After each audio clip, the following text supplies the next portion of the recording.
Welcome to Manage to Engage, the podcast from clearandopen.com. Dedicated to the evolution of you, because businesses grow when people do. Serving leaders, managers, and people who will be, helping you reach excellence in your work and achieve your personal goals at the same time. Sign up for the free course at clearandopen.com. The three pillars of eliciting change: pain, hunger, and coachability. They have to be in some kind of pain, they have to be hungry for something different, and they have to be coachable, which in its broadest sense means they have to be willing to take in feedback from someone other than themselves. Hi, it's Joseph, and thanks for tuning in to Manage to Engage, the podcast from clearandopen.com.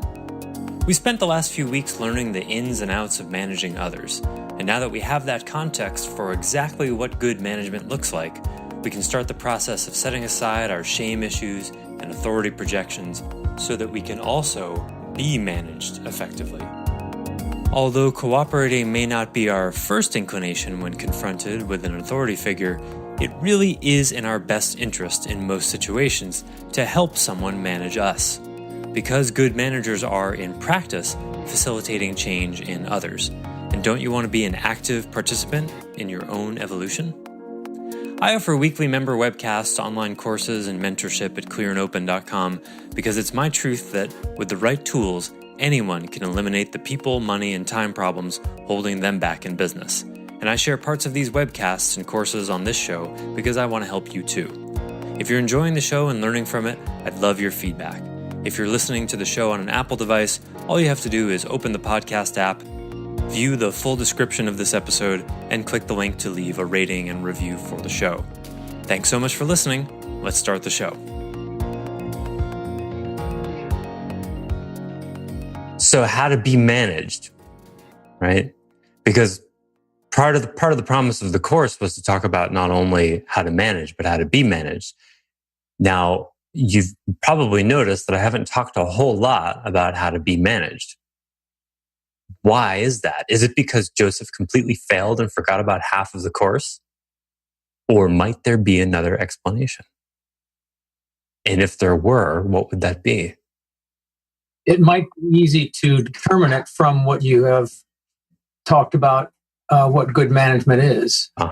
Sam, you were going to say the same, I imagine. Well, I've learned that in your courses, it's less about saying exactly what to do and more about bringing us to a part where we discover what to do based on some context. So that's my guess. Thank you, Sam. I'm glad that that's how it's coming across, because that's really what I want to do, even though sometimes I really enjoy, like most people, telling people exactly what to do. But that doesn't work, right? It doesn't work. So yeah, it's both of those things. If you know the context of what management is, then all you have to do when you're all you have to do is completely set aside your shame issues and your authority projections, and then just help your manager manage you. That's it. Now we're going to talk a lot about what that entails, but that's it. If you understand what management is and how it's actually in your best interests, then when you're being managed, help. So a couple of contextual pieces even upstream of that, though, because the first thing to get is that in a culture that is about excellence, management takes on a particularly specific function. And that is, it's fundamentally going to be about helping you change. If the business is not interested in growing in an excellent kind of way, then you probably don't need to change, right? You can just do your job like you've been doing it every day, keep pulling that lever, pressing those buttons. And then, in such a case, management, it's more like supervision, I would say. In those cases, management's like helping you to not become bored with doing the same thing every day, right? Well, what if you thought about this lever as a fun lever and that button as a joy button? I don't know. I don't know what management looks like in an organization that's not pursuing excellence. In an organization that's pursuing excellence, it means people are going to have to change to get better, always, forever. And so if they're going to have to change, then management becomes about helping people change. Now, what we're really talking about when we talk about how to be managed or how to manage is how to facilitate change in people, which is only the most interesting subject in the world, I think, and a topic I've dedicated my life to. Because now we're talking basically about coaching. So the three pillars of eliciting change I hold as pain, hunger, and coachability. If you're going to help someone change, those three pieces are the pillars. They have to be in some kind of pain. They have to be hungry for something different. And they have to be coachable, which in its broadest sense means they have to be willing to take in feedback from someone other than themselves.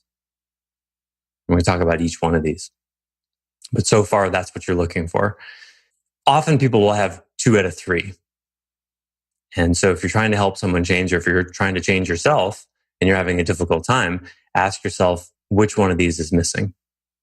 Because, for example, someone who's really hungry for something different and taking in feedback from the outside, but they're not in any amount of pain, maybe you know someone like that. When people are too comfortable, they tend not to be hungry.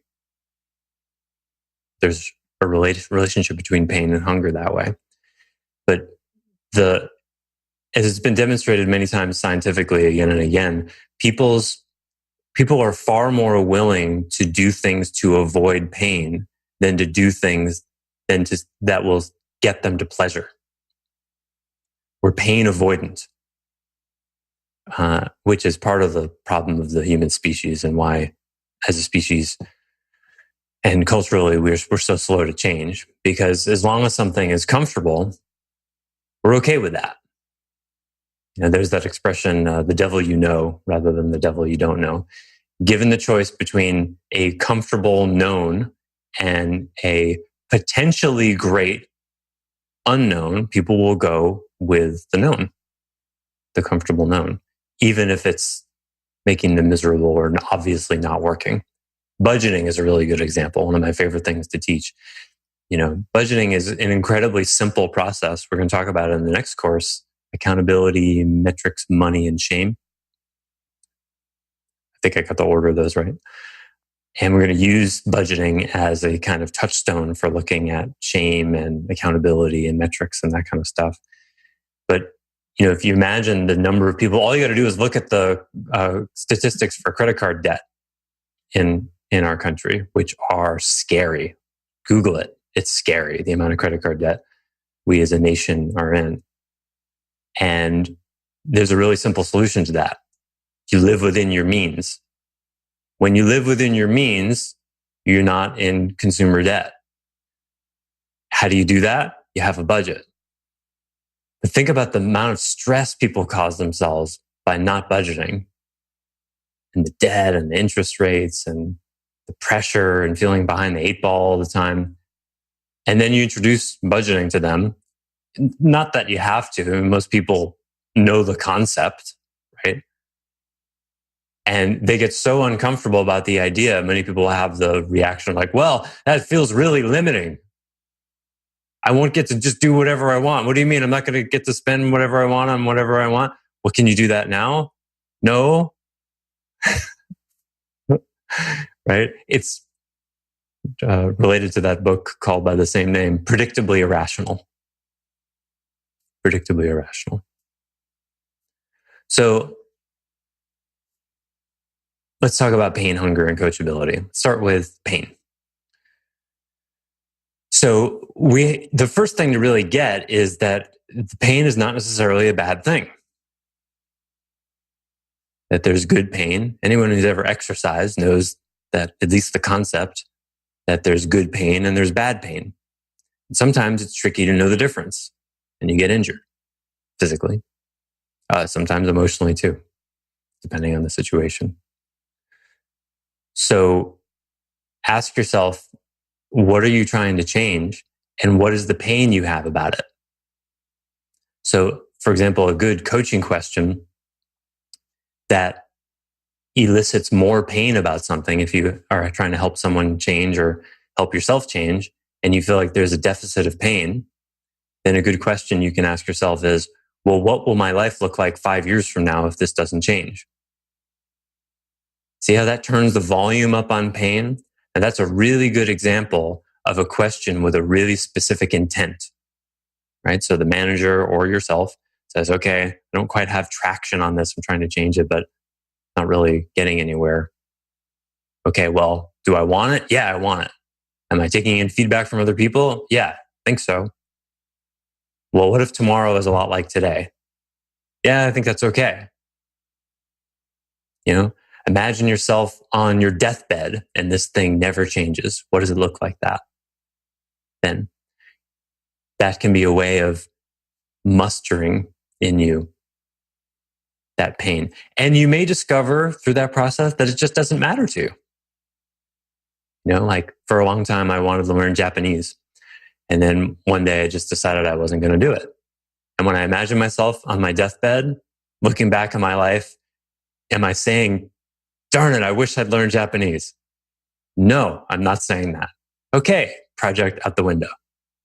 But if I imagine, you know, I never was in that really cool 80s cover band, ooh, that's painful. No, that has to happen. That's one of my dreams. So I have a question around pain and choosing pain, because I think one of the things that's an interesting conundrum is if you are aware that change equals pain, like if you're aware of that and you choose to be comfortable, are you choosing to be comfortable because, I guess it probably changes from situation to situation, but are you choosing to be comfortable because you cannot remain in pain all the time? And if you do that, are you just running away from the pain?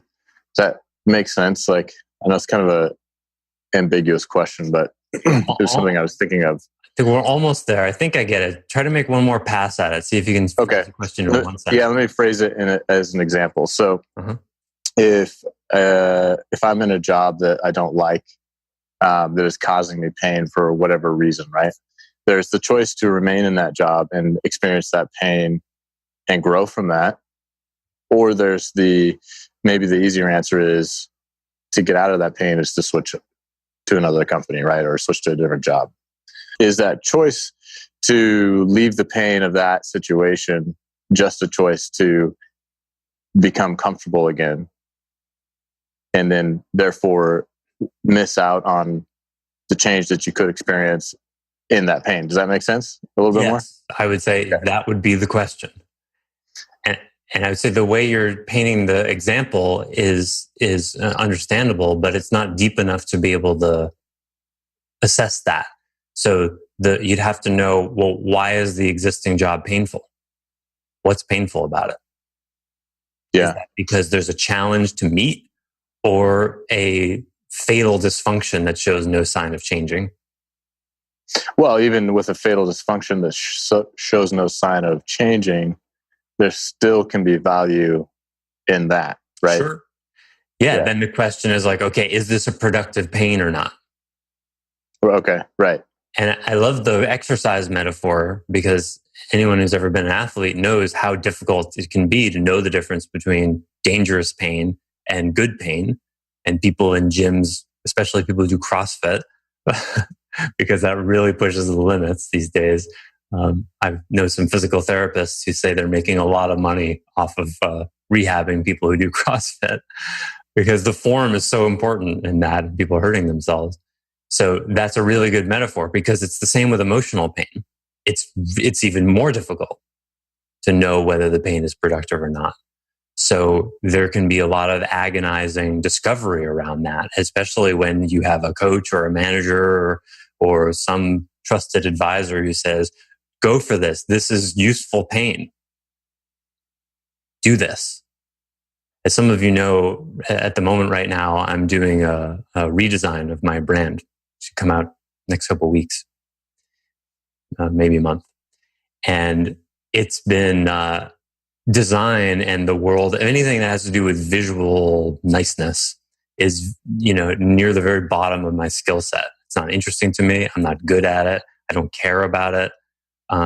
It's just not me, or hasn't been so far. And so I tell this story in a blog that's coming out in a week or two.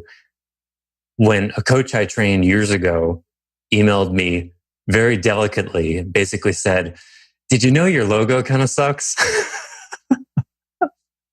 After it had been sort of bothering me for a long time, the design I had currently, which was basically thrown together in a couple of months, if that, I went, okay, I need to do something about this.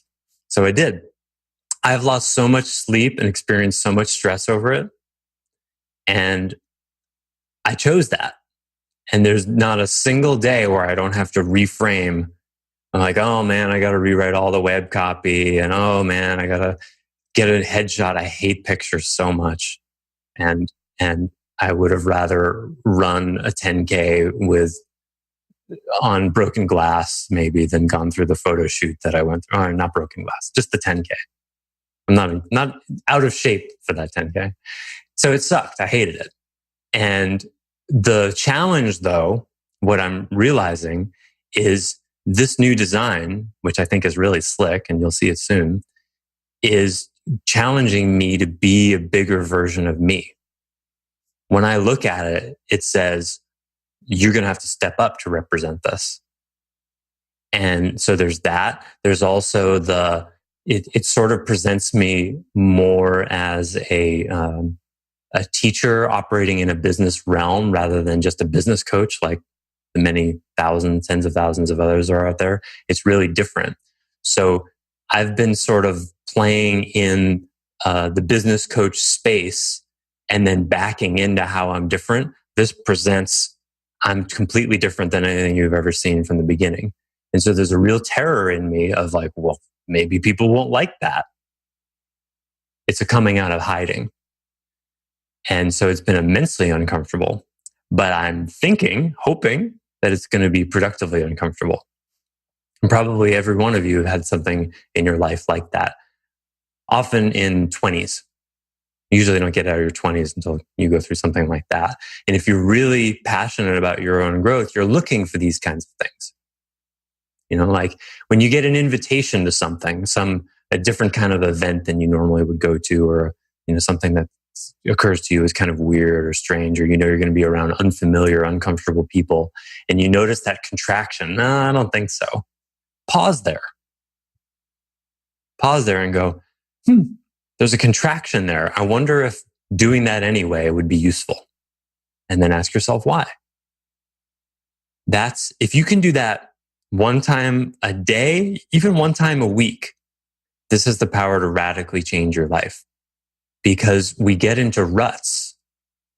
We're creatures of rhythm. We like things to be the same. And our defenses in particular like things to be the same. So look for opportunities to do new things, take risks. How did I do answering that question, Thomas? Was that satisfactory? Yeah, I think the thing is whether you're actually, I think in part anyway, whether you're actually gaining something from the pain that you're in, and then if you don't think you are, like taking even a second look at it, because I think it's easy to answer that question with no, because we don't like pain. So. Agree. Yeah, that's the thing. You have to retrain your conditioned response around pain. Anyone who's ever done squats knows this. When you feel, if you're doing squats, even without even body weight, when you want to stop, do 5 more. That's how you do it. That's how you get in shape. Unfortunately, many of us don't learn this. Food is another good example, right? Broccoli doesn't taste like chocolate cake. I love that. This really sweet or really salty, the super yummy foods are not like really loudly tasty. I love that as a metaphor. Everything has a price.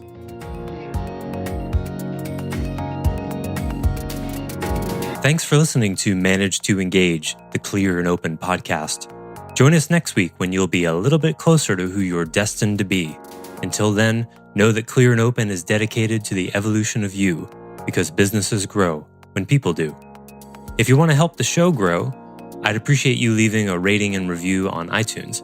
All you have to do is open the Apple Podcasts app, view the full description of the episode, and click the link to leave a rating and review. Or you can go to clearandopen.com/review, and it will bring you to the right place. If you're looking for more support on your journey, head over to clearandopen.com for even more tools, articles, and free resources. Thanks so much for listening. Bye for now.